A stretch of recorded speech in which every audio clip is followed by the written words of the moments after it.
You're listening to Good Fit, Poor Fit, a podcast that explores the interaction between people, design, and activity.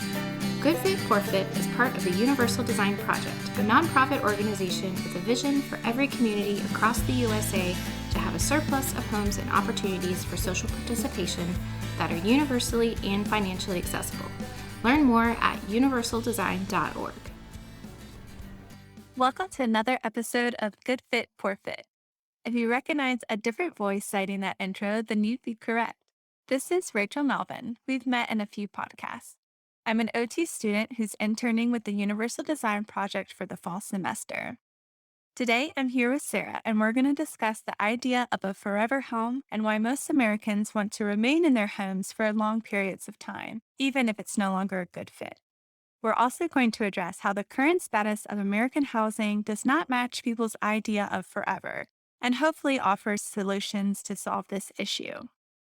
My work thus far with the Universal Design Project has opened my eyes to the world of housing. I am literally looking at things in new and exciting ways. I drive down the road and notice homes that have several inaccessible features, and that's just the exterior. It's almost become a game between me and my partner when we visit with friends or family now. He always asks, "How would you rate this house for universal design?" It's fun, but the reality is just about every house on the streets of America is just not accommodating to all people. This not only interferes with the lifespan of residents, but for future occupants as well. Sarah, what do you think about this? Well, first, I have to say, I am excited that you are thinking about housing in a new way after working within our organization. It's apparent that you're beginning to see the issues in homes, and it's just really the tip of the iceberg in regard to the social need for functional housing.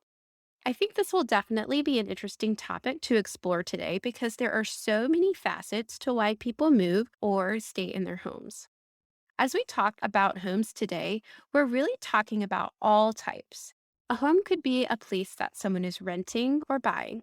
The big picture here is, why do people want to stay where they are or desire to move to find that perfect home to stay in? The idea of a forever home turns out to be a popular life choice. This romanticized phrase is often accompanied by the desire to stay in one's home for as long as possible. However, we know that the current housing market doesn't typically lend itself to the forever part. Therefore, most Americans' only option is to pick up a life's worth of belongings and move. It's a difficult process, emotional, stressful, maybe even heartbreaking for some. When you move, you lose a large sense of familiarity, and that can be traumatic for some people. A new home comes with a whole set of new routines. Yes, moving is extremely difficult and life changing. No matter if you're moving locally or across the country, you still have to pack up all of your things and go. Plus, people may be dealing with secondary factors for why they're moving. Maybe it's a loss of job, the death of a family member, changing marital status, and so many others. From the OT perspective, we know that adaptation and daily structure and routine can be incredibly disruptive. Therefore, it's ultimately easier for people to stay where they are and possibly compromise on functionality. Yes, there are so many reasons people choose to stay in their homes because moving is disruptive. Finances, being close to family, maybe it's a desirable area of town with a good school system, or maybe they have a bucket list of items and home features that people want in their lifestyle: big backyard, close to transportation. The list could really go on. One example that comes to mind is age related. My grandparents built their home literally with their own hands before they had kids, my dad and my aunt, and they stayed there until they could no longer care for themselves independently and ended up moving into assisted living. Thankfully, my grandpa had built the home with a bedroom on the first floor, but it was to the point that my aunt and dad were coming in to help them with their daily tasks and did this for several years. For them, the home was a symbol of memories and meaning, and they did not want to leave. Their church was just down the road, and they really felt comfortable in their space, but that ended up putting a lot of extra burden on my family. They were pretty much operating out of the main floor of their home and rarely went upstairs or in the basement. It's like their world got smaller and smaller as they aged. This is actually something that is of particular interest to me as my parents continue to age as well. Though they've mentioned leaving our home, they have yet to make that jump, and I'm not sure if they will. As of now, they function well within our home, but I recognize that there are some features that could become a barrier with time. It's worrisome to know that their home will no longer support them in the way that it once did. According to a recent survey conducted by AARP, roughly 90% of older adults in America, ages 50 and older, wish to live at their homes for as long as possible. Yet, the United States Census data suggests that many homes may not be designed to accommodate the needs of homeowners. This popular preference is often referred to as aging in place and refers to older adults wanting to remain living in their homes for as long as they are able as they age. However, I would like to suggest that this is not a desire that is exclusive to just seniors. And looking to validate my assumption, I actually found research conducted by the Joint Center for Housing Studies of Harvard University, which shows that Americans ages 20 to 65 plus are moving less frequently and the numbers are steadily declining. The sharpest decline is actually noted to be among young adults. So it's true. Most homeowners want to stay in their homes for as long as possible. This got me thinking. In addition to the people who would like to stay in their homes, what about people who would not like to stay where they are but continue to do so? Maybe they don't have a choice or the choices to make that decision. Households that are affected by disability have statistically fewer options when looking to buy a home.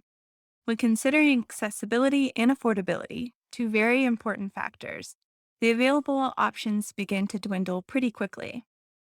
Imagine putting a couple filters on your Zillow search and seeing all the little dot markers disappear from your screen, leaving you with only a few options to click.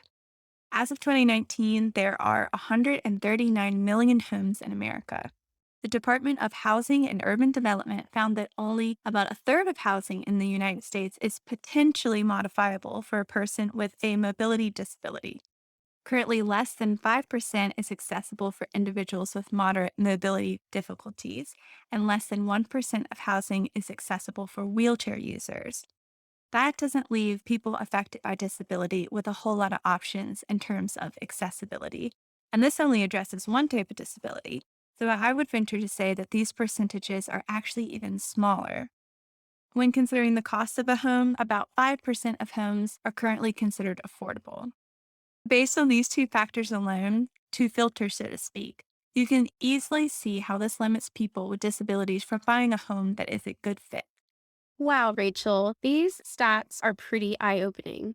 Yes, people affected by disability or those wanting to age in place don't really have the luxury of finding accessible features in homes in the current housing stock. When making the transition to new housing, it's important to consider your options. We all do this, right? We're trying to find something that ticks most of the boxes of our lifestyle. But what do the homes look like that people are buying in America in regard to the functional characteristics? Well, there are three major features worth noting about American homes. They are on average older. They are not accommodating to all ages and abilities, and they continue to be designed and built with minimal accessible features. So let's dig into these a little deeper because all three of these characteristics of American homes are leading to a housing stock that's not very accessible. Rachel, as we've talked here in our office, you shared a lot more about your childhood home. Could you tell our listeners more about some of the conclusions you've come to in relation to why people stay in their homes based on the age of their home? Sure. If you've tuned in to other Good Fit, Poor Fit podcasts in which I'm featured, I'm sure you've heard me mention about my childhood home a time or two. My parents have lived in this house for almost 40 years. Situated in a rural county south of Richmond, Virginia, my parents planted their roots in buying a multi generational home with plans on raising a family. As it sits on 2 acres of land, this 1930s two-story house is decorated with white siding and black shutters. Over the years, my parents have invested so much into this home. My parents have shared stories with me and my sister on the state in which they bought this home, and it is truly amazing when you take note of all the changes this house has experienced throughout many chapters of my family's life. As my sister and I have moved out of this home in my parents' age, I hear them more and more often speak about building or buying something new. It's hard to imagine. When you buy a home with no intention of leaving and when you invest so much, it's hard to pull yourself away, even if it's no longer a good fit. Throughout my small hometown, I see where homes are passed down through generations. These homes are old, to speak frankly. The results of an American housing survey indicate that the median year in which homes were built in the United States was 1974. This makes the average age of homes 47 years old as of 2021.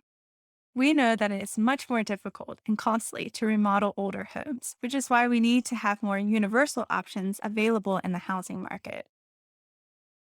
I've known families who have a person with a disability in their household who just add simple modifications to, quote, make it work.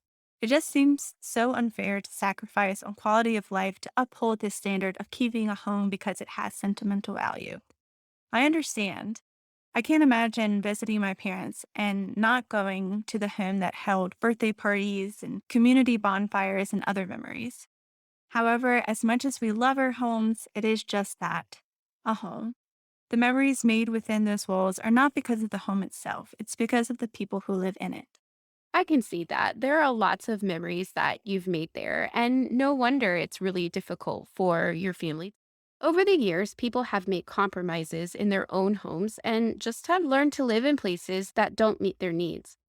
Many may have spent years making modifications to their home and don't want to go through the stress of having to do that elsewhere. Currently, there are 0.15% of homes in the United States that are wheelchair accessible, according to HUD, and the CDC states that 1 in 4 people have a disability in the US.